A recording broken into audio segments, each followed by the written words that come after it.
The naming of the crew. Chapter 9. In preparation for the children's departure, Mr. Benedict told them, there was much necessary information to be gathered, and paperwork to be completed, and signatures to be forged, and orders to be given, and fees to be paid, and phone calls to be made. Except for their brief meeting with the children, Number 2 had not left her computer, nor Mr. Benedict his desk, for hours. And since Milligan was standing guard, and Rhonda herself was too busy to do more than bring their supper and excuse herself, the children dined alone. Afterward Rainey and Kate went into the sitting room to practice their Morse code. Despite their urging, however, Constance crabbily refused to join them. Instead, while Sticky helped them practice, she composed a poem about a bunch of bossy gargoyles who liked to eat cat food and pick their ears.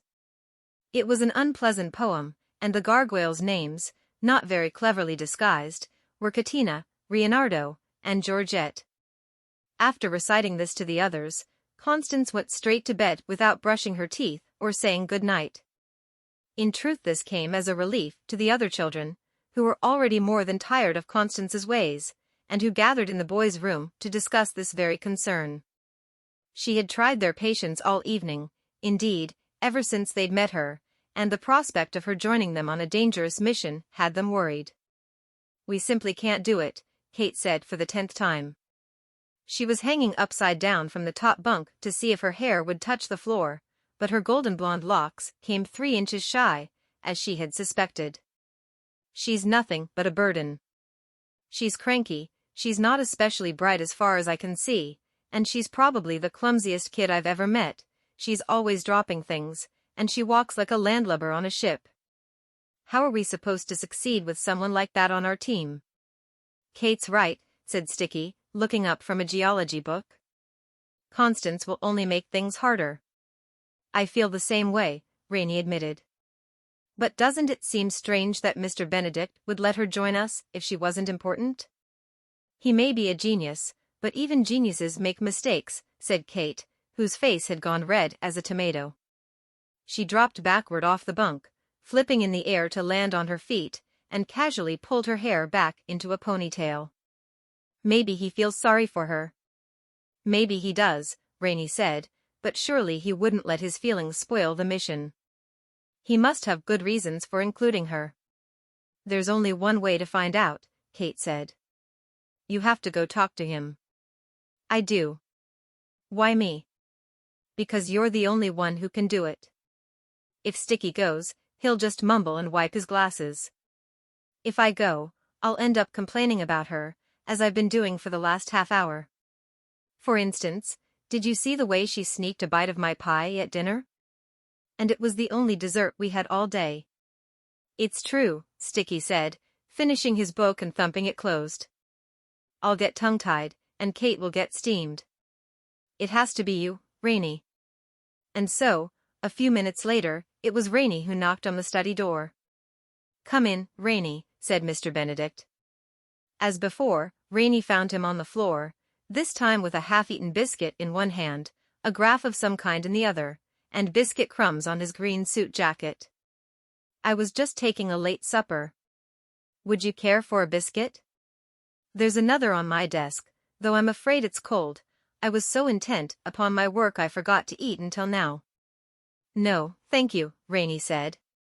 Even if he'd been hungry he couldn't have eaten a bite, he felt very ill at ease.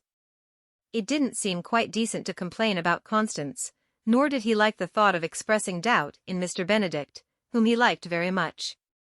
But it must be done, and he was preparing himself to begin when Mr. Benedict said, "I assume you've come about Constance." Rainey swallowed, nodded. "And that you speak not only for yourself, but for Sticky and Kate as well?" Perhaps someday, Rainey thought, he would get used to Mr. Benedict's always knowing what was on his mind. "I understand completely," said Mr. Benedict. "And if we had time, I should be happy to explain my choices to you in great detail. But as we do not, allow me to assure you that Constance is far more gifted than she seems, and that it is not from pity, blindness, or rash hopefulness that I include her in this mission. On the contrary, I believe she may be the very key to our success. If that's true, then I suppose she's worth the trouble. Sometimes, Rainy, trouble itself is the key. Sir? I dare say you'll understand me in time. Now, listen, it's true I have a certain sympathy for Constance. Like her, and like yourself, I grew up an orphan, and I know what it is to feel miserable and alone. However, you're an orphan. Certainly. My parents were Dutch scientists, killed in a laboratory accident when I was a baby. I was sent to this country to live with my aunt, but she, too, died, and so into an orphanage I went. However, what I intended to say was that while I sympathize with Constance, it is not from sympathy I include her, no more than it is from sympathy I include you or anyone else. Fair enough? I believe so. Very well, then, will you do me a great favor? Will you tell your friends what I've said and return to give me their verdict? If anyone should choose not to go on, I had better know at once.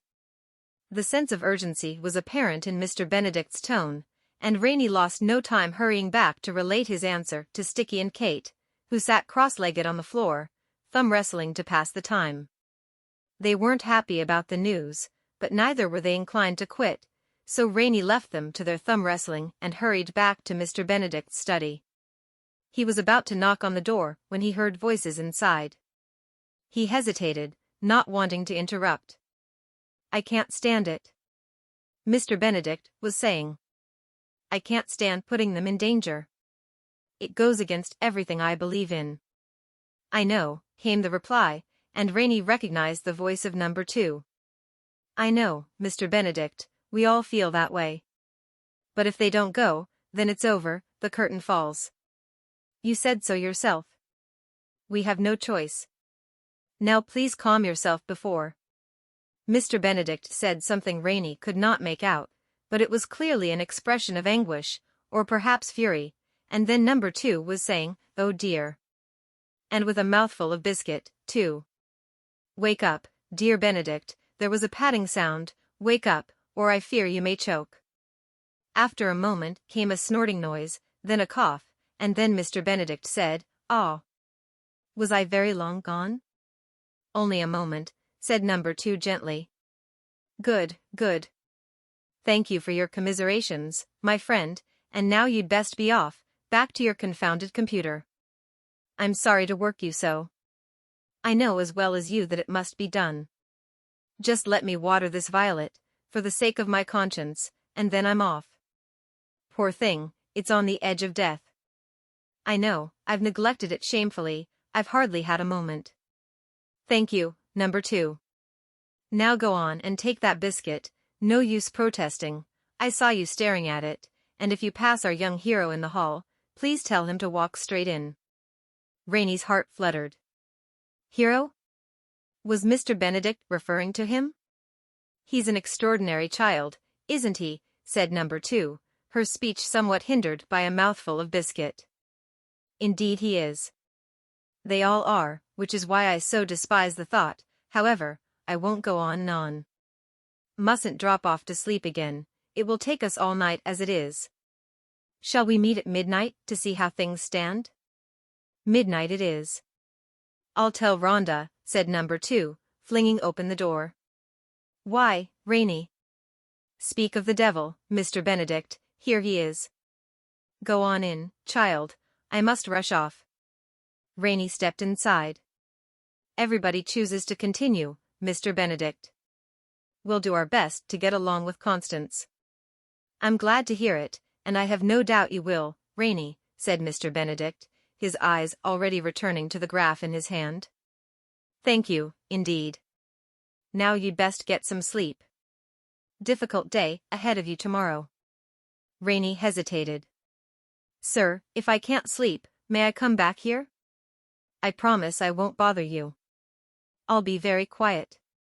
It's just that my nerves are all jumping. Say no more, Rainey, said Mr. Benedict, who had begun calculating a figure on the graph with one hand and taking notes in a tablet with the other, as if neither required more concentration than pulling on socks. My study is your study. Come in whenever you wish. Rainey nodded, put his hand on the doorknob, and again hesitated. Mr. Benedict? What is it, Rainey? I wanted to say thank you, sir. Mr. Benedict looked up. Thank me? Whatever for? Just thank you, sir. That's all. Mr. Benedict gave him a long, puzzled stare. Finally, with a shrug, a shake of his head, and an affectionate smile, he said, Rainey, my good young friend, you are most entirely welcome. Early in the morning, before the sun had thrown its first ray or the redbirds chirped their first note, all 4 children were gathered in the boys' bedroom. Too anxious to sleep, they had risen almost magically at the same time and sought each other out. Now they sat cross-legged or sprawled on the floor, speaking in hushed voices. The house was quiet, but they weren't the only ones awake. Beyond their own voices they could hear, drifting down the drafty halls, a frenetic, muted tapping, the sleepless number 2 on her computer keyboard, and from somewhere above them the occasional creak of a floorboard. The children were engaged in a whispered debate. It had been decided they should have a name. This had been Kate Wetherall's idea, of course, but everyone agreed, even Constance. If they were to go on a secret mission to a place where they would be entirely alone among strangers, if they must absolutely depend upon one another as fellow agents and friends, if, in short, they were to be a team, they must certainly have a name. And so they had set about choosing what to call themselves. I was thinking something like The Great Kate Weather Machine and Her Stormy Companions, said Kate. It kind of plays on a weather theme. Her suggestion was greeted by general silence and, from Constance, a stormy look indeed. After a pause Kate said, Well, does anyone else have an idea? How about the 4 Kids Gang, offered Sticky. Or the Secret Agent Children Group? Constance's storm-cloud scowl, if possible, grew even darker. Rainey cleared his throat, and Kate said, Sticky? Those have to be the most absolutely yawn-causing names I've ever heard. But they're accurate, argued Sticky, looking hopefully at Rainey, but Rainey only shook his head. If we're just trying to be accurate, then how about the Doomed to Fail bunch, said Constance. Honestly, we can't even name ourselves. Listen, said Rainey, ignoring her. What is it that drew us all together? Maybe we should start there. Mr. Benedict, said Kate and Sticky at the same time. All right, how about something with his name in it, to remind us of our mission? Mr. Benedict's very secret team, said Sticky. Everyone groaned. Kate said, How about Mr. Benedict and the Great Kate Weth? Don't even finish that, said Rainey. The Mysterious Benedict Society, Constance said, rising as she spoke. Then she left the room, apparently convinced that no more discussion was necessary. And, as it turned out, she was right.